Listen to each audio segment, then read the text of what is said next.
So I also want to thank my opponent for being here today, as well as the league and our two great panelists, Paula and Jack. Thank you very much for being here. I would like to finish up my little story there. Sorry. That's okay. Time is time.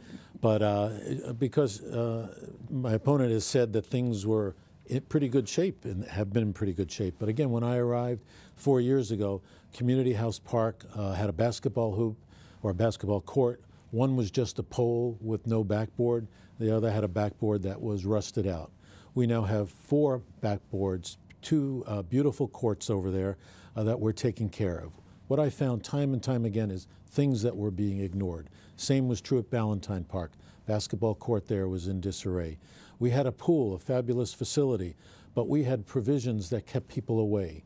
Our use of that pool has now gone up by about 40% because we put in things like a place for people to sit, places like, or other things like umbrellas, so people had shade when they wanted to be there, as well as lounge chairs. And so now we're making use of facilities that already existed but were underutilized. But I would like to close by saying that my opponent has indicated his efforts will be in the area of transparency, cooperation, and accountability. That's what he has on his website.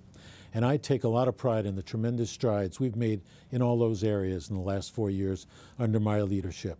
Our meetings now are of the Board of Selectmen, and even the Board of Finance has followed our lead to have meeting materials available to the public before the meeting. And they can actually see what we're doing by viewing the screen. That was not available 4 years ago.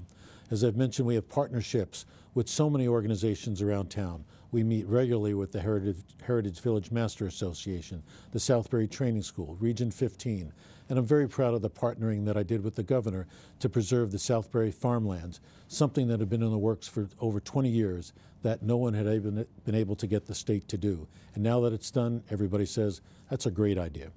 Of course, there is always room for improvement. In fact, continuous improvement is the core of my approach to management. But when it comes to transparency, cooperation, and accountability, my track record proves I know how to get it done. Thank you.